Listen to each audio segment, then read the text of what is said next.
Bonjour, vous pouvez vous asseoir. Alors, nous avons vu la justice et le droit, la société des échanges et l'État. À l'intérieur de cette leçon sur l'État, nous allons maintenant nous intéresser en particulier à la question de la séparation des pouvoirs. Et cela en particulier avec l'aide de Montesquieu, qui, avec l'esprit des lois, a inauguré une pensée de cette séparation des pouvoirs. Et on va voir pourquoi elle est importante, cette séparation. La séparation des pouvoirs, garantie des libertés. Alors pourquoi la séparation est-elle la garantie des libertés? La séparation des pouvoirs est-elle la garantie des libertés? Il faut d'abord se demander quels sont les moyens pour conserver un pouvoir impersonnel et anonyme, dont nous avons vu qu'il est fondamental qu'il reste anonyme afin de protéger l'intérêt de tous et non pas l'intérêt d'un seul ou l'intérêt de quelques-uns. Alors, comment concrètement s'assurer que le pouvoir ne soit pas confisqué par le pouvoir d'un seul? La grande idée de Montesquieu, elle est simple, c'est de dire, plutôt que de donner au moment du contrat social tous nos pouvoirs à un seul, même s'il est le représentant de tous, on va faire, pour être tout à fait certain qu'il ne s'empare pas de notre pouvoir et finisse par nous le confisquer, on va séparer son pouvoir en trois pouvoirs. Le pouvoir exécutif, législatif et judiciaire, qui auront chacun leur domaine de compétence, et ce sera garanti par la Constitution. Donc trois pouvoirs, législatif, exécutif, judiciaire, garantis par la Constitution et limités chacun. Et chacun étant limité pourra surveiller l'autre pouvoir en même temps que rester totalement indépendant de lui. Nous allons voir ça plus dans le détail. Juste une chose à savoir, c'est que Montesquieu habitait à La Brède, c'est un philosophe du XVIIIe siècle, c'est pas loin de chez nous, dans ce château qu'il est toujours possible de visiter. On y retrouve des choses tout à fait impressionnantes et tout à fait qui donnent un sentiment pratiquement de sa présence. Alors ce philosophe Montesquieu est français, il est né en 1689, mort en 1755, donc XVIIIe siècle, siècle des Lumières. Il est connu pour son ouvrage de l'esprit des lois, c'est là-dedans qu'il parle de la question de séparation des pouvoirs, mais aussi les lettres persanes. Il est né au château de la Brède, près de Bordeaux, il devient conseiller, il est devenu conseiller au Parlement de Bordeaux. Voilà l'ouvrage qui nous intéresse. Donc la séparation des pouvoirs. Alors depuis, la théorie classique de la séparation des pouvoirs distingue trois fonctions principales au sein de différents régimes politiques. La fonction d'édiction des règles générales constitue la fonction législative, ce sont les assemblées. La fonction d'exécution de ces règles relève de la fonction exécutive, c'est le président de la République et le gouvernement. La fonction de règlement des litiges constitue la fonction juridictionnelle, ce sont les tribunaux. Alors on peut se livrer à un petit exercice que je vous laisse faire en complétant les phrases ici. Et voilà le résultat, la solution. Je vous laisserai y travailler à tête reposée.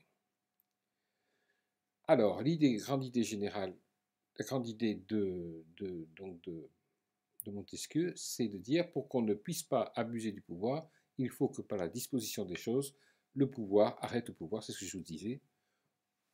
Chaque pouvoir surveille l'autre et garde et reste dans ses propres limites.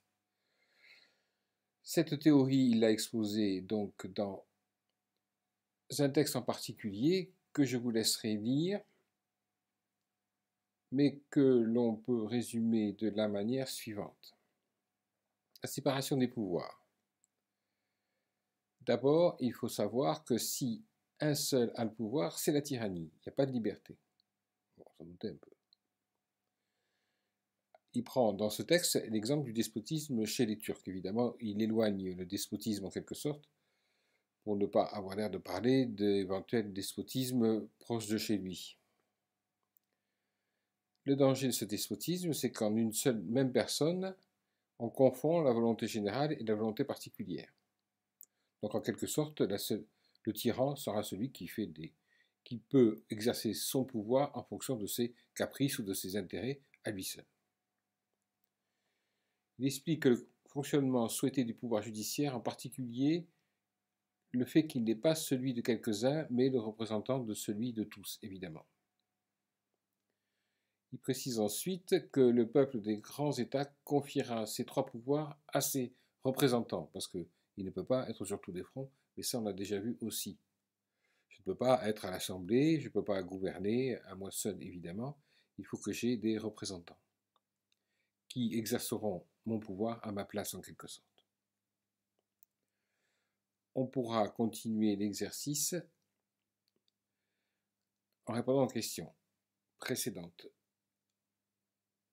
Pour vous montrer tout à fait que cette question de la séparation des pouvoirs est toujours d'actualité, voilà, c'est moins qu'on puisse dire, voilà une intervention du Premier ministre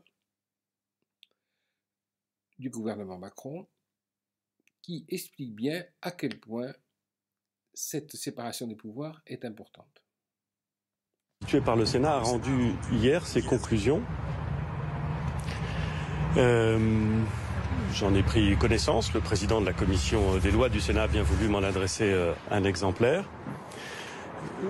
Je considère que lorsque une commission d'enquête du Sénat ou lorsque le Sénat formule un certain nombre de recommandations sur le fonctionnement du gouvernement, il est dans son rôle. Au terme de nos institutions, le gouvernement est responsable devant le Parlement et mon gouvernement, comme je crois tous les gouvernements, ont vocation à répondre à toutes les questions que se pose l'Assemblée nationale ou le Sénat. C'est la logique de nos institutions. J'observe que dans les recommandations qui sont formulées par la commission d'enquête, un certain nombre concernent explicitement et exclusivement la présidence de la République et l'Élysée. J'en suis un peu surpris. Car traditionnellement, la séparation des pouvoirs fait qu'il n'appartient pas ni à l'Assemblée nationale ni au Sénat de se prononcer sur l'organisation interne de la présidence de la République. La présidence de la République, ça n'est pas le gouvernement, c'est la clé de voûte de nos institutions et traditionnellement, les chambres ne se mêlent pas de l'organisation interne de la présidence de la République. De même d'ailleurs que la présidence de la République ne se mêle pas de l'organisation interne du Parlement. En la matière, la commission d'enquête du Sénat et le Sénat ont choisi de se livrer à une appréciation qui est, je crois, très politique. Je n'en suis pas surpris, mais comme j'ai un attachement très vif et très grand au principe de séparation des pouvoirs, j'en suis un peu déçu. J'observe également qu'un certain nombre de recommandations concernent des fonctionnaires qui travaillent auprès du président de la République, et notamment le secrétaire général de l'Élysée. J'ai trouvé ces recommandations ou ces formulations incompréhensibles et souvent injustes, car je peux témoigner de ce que le secrétaire général de l'Élysée, notamment, est un grand serviteur de l'État. C'est la raison pour laquelle je ne saisis pas très bien la portée de ces remarques. Sur le fond, la justice est saisie de cette affaire qui part d'une dérive personnelle. Elle fait son travail et c'est très bien ainsi. La séparation des pouvoirs, là encore, implique que le Parlement ou le gouvernement ne se saisissent pas du fonctionnement interne ou du déroulement interne d'une procédure judiciaire. J'observe avec beaucoup de rigueur ce principe. Je crois que chacun doit l'observer. L'exécutif, le Parlement, doivent respecter l'indépendance du pouvoir judiciaire. Voilà, donc nous avons entendu le Premier ministre dire combien il est important de continuer à séparer les pouvoirs et combien il serait dangereux de les mélanger. Il fait le tour de tous les pouvoirs et explique l'importance qu'il y a à les séparer. Petit rappel maintenant, Pour atteindre le centre du jeu et remporter la partie, réponds correctement aux questions. Trop cool comme jeu! Alors, 4. Qui est chargé du pouvoir exécutif en France? Je sais que l'État français est séparé en 3 pouvoirs. Le pouvoir législatif est confié au Parlement, c'est-à-dire l'Assemblée nationale et le Sénat. Ensemble, ils votent toutes les nouvelles lois. Le pouvoir judiciaire a pour mission de faire respecter ces lois. C'est le rôle des juges et des différents tribunaux. Le pouvoir exécutif est alors chargé de faire appliquer les lois. C'est le rôle du président de la République, mais surtout du gouvernement, c'est-à-dire le Premier ministre et ses ministres.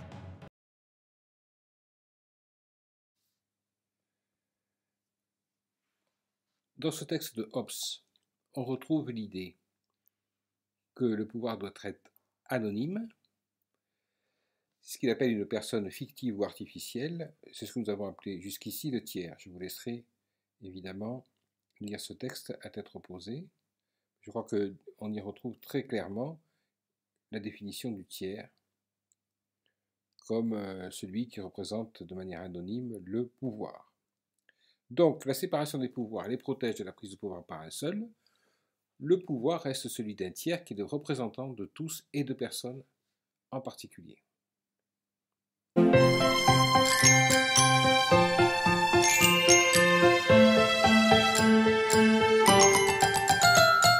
Maman doit. Par contre, en dehors du fait que le pouvoir doit être également distribué et que du coup je peux faire confiance au pouvoir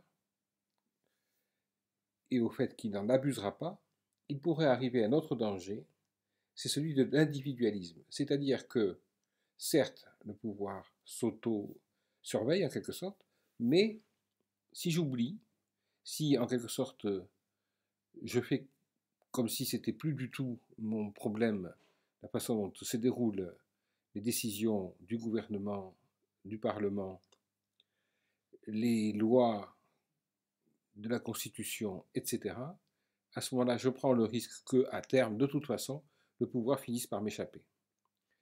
C'est le grand danger de l'individualisme. Et c'est la question qu'il faut poser maintenant. L'anonymat du pouvoir risque-t-il de l'éloigner de ces sujets que pourtant il représente? Cet éloignement est d'autant plus dangereux donc que nous vivons dans une société où chacun vit pour lui-même, ce qui peut se voir très clairement dans les maisons dans lesquelles nous habitons, qui sont en quelque sorte des petits îlots et qui deviennent pour nous des petits États, comme va nous l'expliquer Tocqueville très clairement.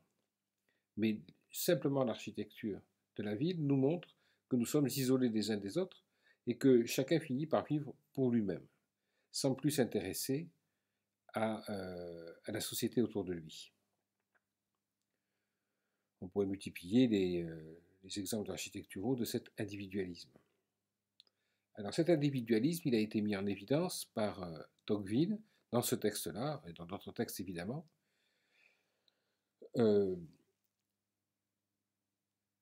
Ce texte-là peut être résumé de la manière suivante. Alexis Tocqueville, donc, qui était parti aux États-Unis, et qui aux États-Unis a vu la manière dont se comportaient les citoyens américains vis-à-vis du pouvoir, pourtant un pouvoir tout à fait démocratique, mais qui s'avait fini par oublier, en quelque sorte, par négliger et par abandonner dans les mains de quelques-uns. Alors, pour Tocqueville, les dangers de l'individualisme, c'est d'abord un repli sur soi, sa famille, ses amis, comme on vient de le voir avec l'architecture. L'individualisme, c'est un égoïsme. L'individualisme n'a pas d'histoire, pas de tradition, comme par exemple, et Tocqueville le compare aux nobles, à la noblesse, qui, elle, vit sur des traditions.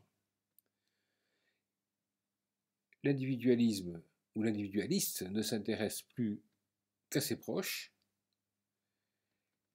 Il n'y a plus de lien entre les classes sociales. Il y a des petites communautés, mais disséminées en quelque sorte, qui s'imaginent en fait qu'elles sont douées, que leur pouvoir, elles s'imaginent ne rien devoir à personne et veulent décider de leur destin seul. C'est-à-dire que, en fait, compte, l'individualisme, c'est s'imaginer que j'ai un petit pouvoir et que ce petit pouvoir autour de moi, que j'exerce autour de moi, suffit. Et peu importe le pouvoir d'en haut, le pouvoir du gouvernement, je l'oublie et je le laisse à d'éventuels abus.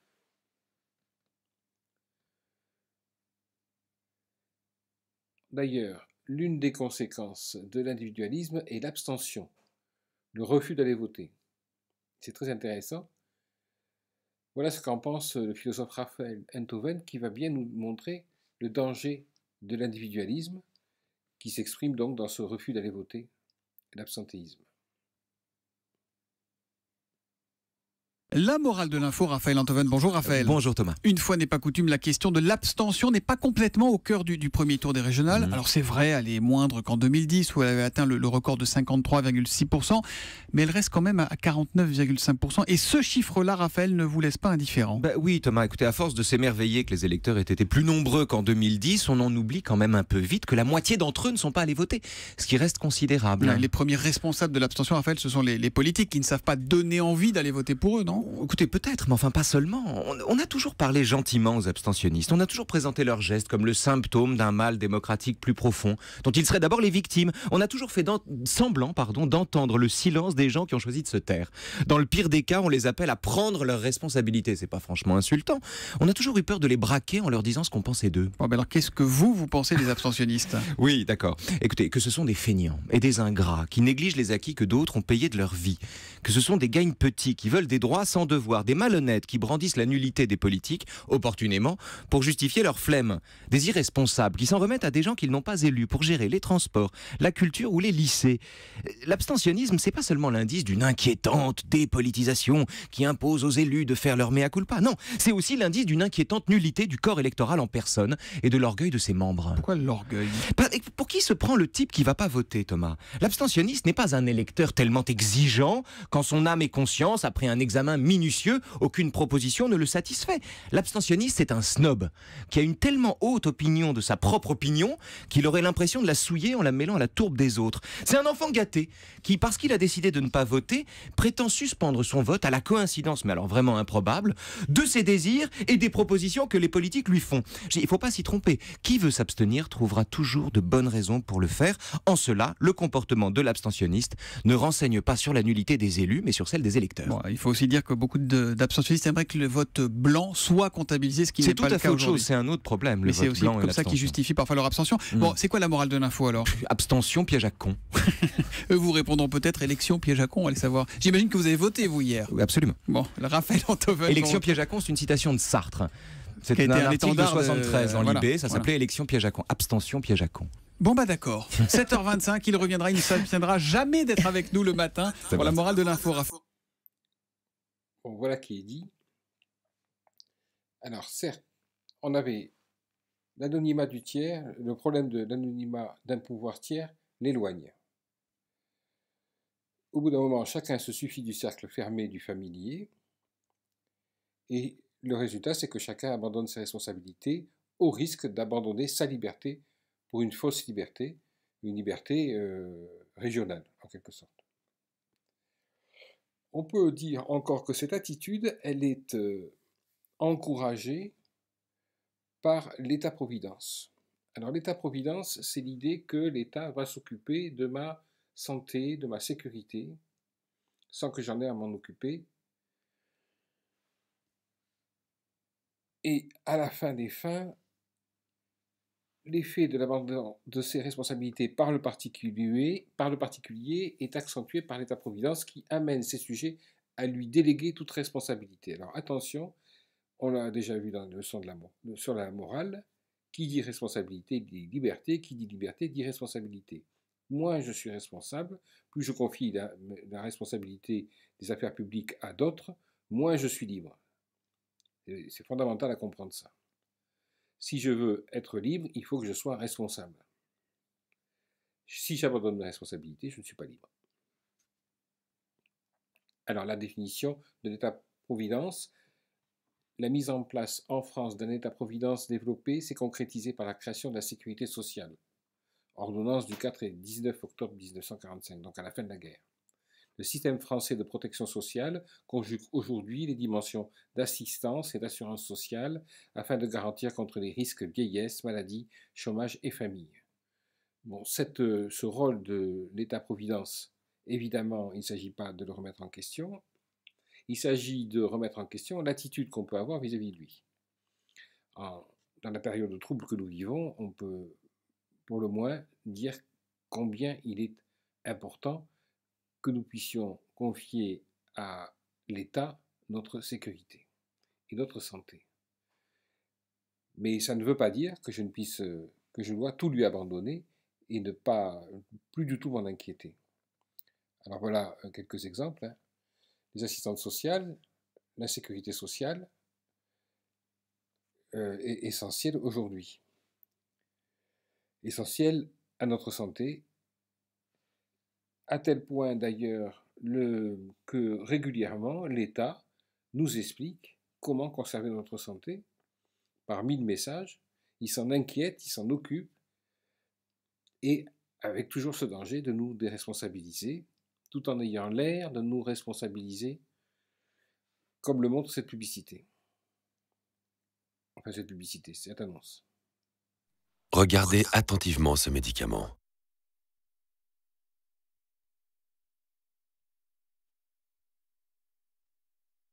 Ça vous paraît long? Pourtant, les médicaments méritent un peu d'attention. Le médicament n'est pas un produit comme les autres. Il contient des substances actives qui ont des effets sur votre organisme. Mal utilisé, il peut être dangereux. Suivez la prescription de votre médecin et les conseils de votre pharmacien. Les médicaments, ne les prenez pas n'importe comment. Ce qui est intéressant ici, c'est la signature. C'est le ministère chargé de la santé qui nous donne des conseils de santé. C'est-à-dire qu'il s'occupe de nous, en quelque sorte.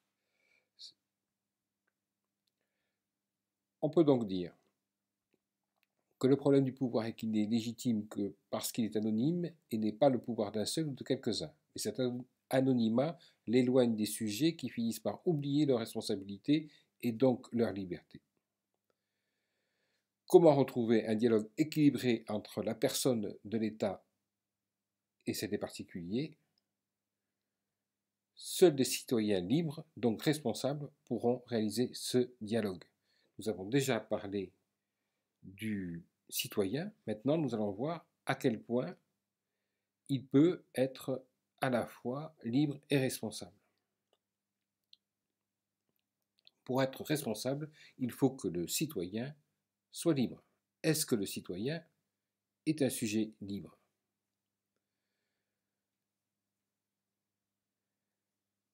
La Déclaration des droits de l'homme et du citoyen le dit clairement, le but de toute association politique est la conservation des droits naturels et imprescriptibles de l'homme. Ces droits sont la liberté, la propriété, la sûreté et la résistance à l'oppression. C'est la Déclaration des droits de l'homme et du citoyen. Donc oui, dans un État, dans une nation, le citoyen est bien libre. Alors quels sont ses droits et ses devoirs? C'est toujours le même jeu, on en a déjà parlé.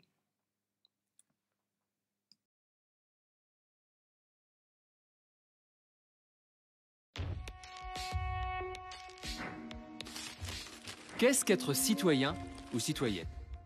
Dans notre pays, être de nationalité française et avoir au moins 18 ans sont les deux premières conditions qui permettent d'accéder au statut de citoyen ou de citoyenne. De plus, il faut jouir de ses droits civiques, le droit de voter, le droit de se faire élire, d'être juré lors d'un procès en assises ou encore le droit de travailler dans la fonction publique. Dans le cas de certaines infractions pénales, une personne incarcérée peut être privée de ses droits, qu'elle retrouvera en fin de peine. Pour exercer son droit de vote, un citoyen ou une citoyenne doit auparavant faire la démarche de s'inscrire sur les listes électorales. Voter n'est pas une obligation en France, c'est un devoir. Le citoyen a d'autres devoirs. Respecter la loi, participer par le paiement des impôts au financement des services publics ou encore participer à la défense du pays. Pour autant, les non-citoyens sont soumis à ces mêmes contraintes. En effet, être citoyen ou citoyenne, c'est aussi de manière plus large participer à la vie de la cité, en s'engageant dans la vie politique, en adhérant et en militant dans des associations, des syndicats, ou encore en participant à des actions collectives pour améliorer la société, faire progresser certains droits. C'est ainsi que chacun et chacune peut contribuer au développement d'un projet républicain démocratique. Depuis le traité de Maastricht, les Européens ont des droits élargis. Ils peuvent librement circuler et étudier dans tous les pays de l'Union. Donc nous avons vu que le citoyen est bien libre si il respecte l'équilibre, mais nous l'avions déjà vu plus haut, entre ses droits et ses devoirs, mais surtout on voit dans cette vidéo qu'il s'agit de pousser le citoyen à participer à la vie de la société. Par contre, il n'y a pas de liberté sans égalité, évidemment. Est-ce que le citoyen est libre? Là encore, on peut s'en remettre à la Déclaration des droits de l'homme et du citoyen. Les hommes naissent et demeurent libres et égaux en droit. Les distinctions sociales ne peuvent être fondées que sur l'utilité commune. Alors évidemment, tout le monde n'a pas les mêmes richesses et tout le monde n'a pas les mêmes moyens. Ce qui reste, c'est que s'il y a des différences, elles doivent être fondées sur l'utilité commune, c'est-à-dire par le fait que chacun doit avoir une fonction particulière à l'intérieur de la société. Et non pas, par exemple, sur un simple héritage de privilèges qu'il aurait depuis la nuit des temps. Donc oui, le citoyen est libre et les citoyens sont égaux entre eux. Autre dimension, la fraternité. Le citoyen est-il un sujet fraternel, c'est-à-dire un concitoyen? Là encore, qu'est-ce que la fraternité? Les diverses formes de sociabilité sont l'œuvre de l'amitié, car le choix délibéré de vivre ensemble n'est pas autre chose que l'amitié. Aussi, tandis que la fin de l'état est le bonheur, la vie de bonheur, ces diverses associations des hommes entre eux existent en vue du bonheur. Ça, c'est une définition d'Aristote qui parle de la fraternité comme d'une amitié entre les divers citoyens. Donc tout de suite, on voit bien que le citoyen, il est libre parce qu'il est égal aux autres, il a les mêmes droits et les mêmes devoirs, mais aussi par une certaine de sympathie vis-à-vis des autres, un souci des autres, qu'on appelle la fraternité. On peut voir dans cette vidéo, résumé dans cette vidéo,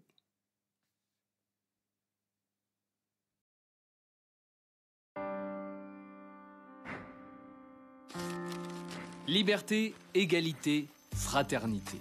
Chaque matin, vous passez peut-être devant des bâtiments publics, sans voir sur leur façade ces trois mots pourtant gravés sur la plupart d'entre eux. C'est la devise de la République française qui nous rappelle quels sont les principes sur lesquels elle se fonde. Héritage de la Révolution, la liberté est le premier des droits de l'être humain. Ce droit s'applique dans de nombreux domaines de notre vie. La liberté de circulation, d'opinion, la liberté d'association, la liberté d'expression, celle de se réunir ou encore celle de vivre avec la personne de son choix, etc. Cette liberté individuelle a toutefois une limite, ne pas nuire aux autres. L'égalité veut dire que la loi est la même pour tous, sans aucune discrimination et que nous sommes tous soumis aux mêmes devoirs. Pour autant, l'égalité ne signifie pas que nous avons tous les mêmes conditions de vie. L'école de la République participe à l'égalité entre les citoyens en rendant l'instruction accessible à tous les enfants. La fraternité est la partie de notre devise la plus difficile à faire vivre, car il ne s'agit pas d'un droit, mais d'un devoir que nous avons les uns vis-à-vis des autres. Il s'agit, dans nos relations avec tous les autres, de se sentir liés à eux et d'agir dans un esprit fraternel. Cet idéal de fraternité se traduit en France par un ensemble de lois conçues pour permettre la solidarité entre les citoyens. L'exemple le plus connu est celui de notre système de protection sociale, qui permet par exemple à quelqu'un qui perd son travail de percevoir des revenus en attendant de pouvoir à nouveau travailler. La devise de la République française est importante, et c'est à chacun de nous qu'il revient de la faire vivre tous les jours.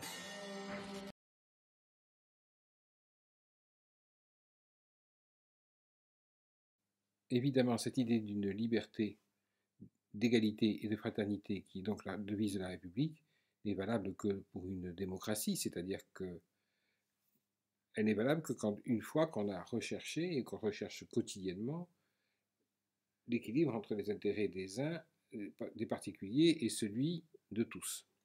Ça s'appelle la démocratie. La définition de la démocratie, c'est un régime politique dont le principe est celui du gouvernement du peuple par le peuple et pour le peuple, ça c'est une formule qu'il faut savoir se souvenir, dont il faut savoir se souvenir, le gouvernement du peuple par le peuple et pour le peuple, en ça il s'oppose à des régimes où le pouvoir est détenu par une seule personne, la monarchie absolue par exemple, ou par un petit groupe d'individus, ce qu'on appelle l'oligarchie. Voilà donc évidemment la devise de la République que nous connaissons bien, et qui n'est pas rien. Donc, seuls des citoyens libres et donc responsables pourront réaliser le dialogue de tous avec tous. Or, l'État est capable, grâce au pouvoir qu'il partage avec nous, de garantir la liberté, l'égalité et la fraternité des citoyens, c'est ce que nous venons de voir. En somme, si on résume, au départ, nous avons vu que le pouvoir pouvait s'emparer du pouvoir que nous lui avons confié avec le contrat social, mais que si on arrivait à le séparer en trois, chaque pouvoir surveillait l'autre. Cependant, on arrivait au danger de finir par laisser le pouvoir au pouvoir et de s'imaginer que notre vie individuelle d'individu, une vie individualiste, fermée sur une toute petite région, dans une petite communauté, pourrait suffire.